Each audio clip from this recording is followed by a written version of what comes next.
Good morning. I'm meteorologist Cheetah Craft. Here's the latest update. So Hurricane Adalia did make landfall this morning at 6:45.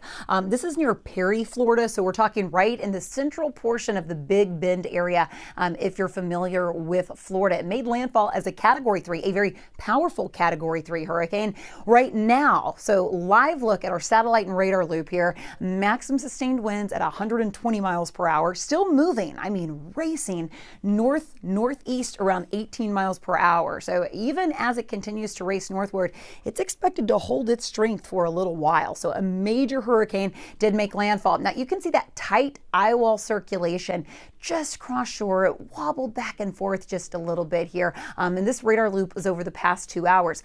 There are a couple takeaways here. Now, one, the storm surge, potentially when we get the official reports, could be as high as 15 feet. So that is life-threatening, a very serious storm surge threat. But it's the outer bands already creating flash flooding. A tighter view here of a live look at the radar. And here's Perry, again, did make landfall very close to that, if you're familiar with the area. The outer bands already kicking in very heavy rain across portions of South Georgia.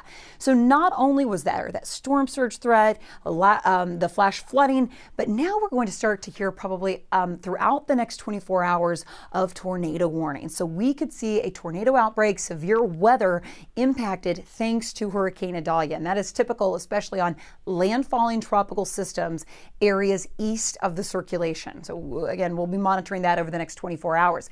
This is the latest track from the National Hurricane Center. Made landfall as a Category 3, still a Category 3 hurricane. As it moves north and northeast, it will weaken to a Category 2, but it's still overland as a Cat 2 hurricane this afternoon in South Georgia, weakening into a tropical storm as it moves into South Carolina here and remains as a tropical storm. It kicks back into the Atlantic, but we have about 24 hours. So right now through early tomorrow morning, we will be tracking the potential of flash flooding across the southeast region of our country.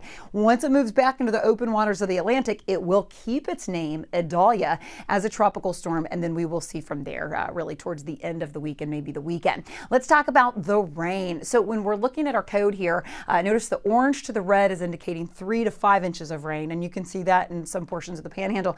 But take note how many areas across Florida, Georgia, and South and North Carolina are under some of these darker purples, where that's indicating 8 to 10 inches of rain, and that's over a really short period of time. So several states are going to see the potential of flash flooding, and they're going to be dealing with this severe weather threat. So rainfall, 5 to 10 inches of rain, you saw a big portion of that. As far as our winds, did make landfall as a Category 3. We could still be looking at maximum sustained winds. They're at 100 miles per hour over the next 24 hours. Storm surge, 15 feet. We will get the latest reports on that and then monitor the tornado risk, especially areas east of the circulation. Now, as far as the winds, it's really interesting how far these tropical storm force winds will continue even as it moves up the eastern seaboard. Across the Atlantic basin, we stay very active. Not only Hurricane Adalia, which just made landfall, we have Hurricane Franklin that we've been tracking the past couple days. Tropical Depression 11 developed yesterday, and we have one wave off the coast of Africa that has medium odds of development now. Next name on the list, are you keeping track, is Jose, then Katia, Lee, and Margot. Now, what is interesting is if our original forecast from NOAA was to have between about 14 to 21 storm names. If we get to that 21 count, it will take us to Whitney.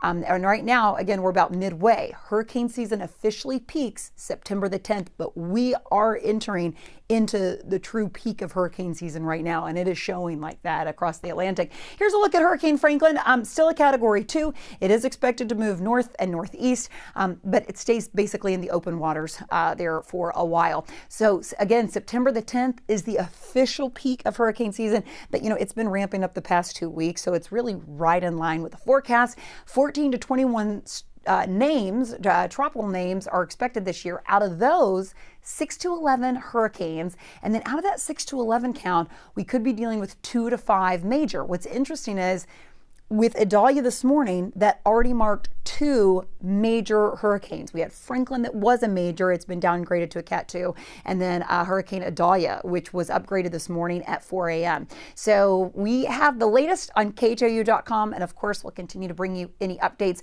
but the biggest one, Hurricane Adalia, did make landfall at 6:45 this morning.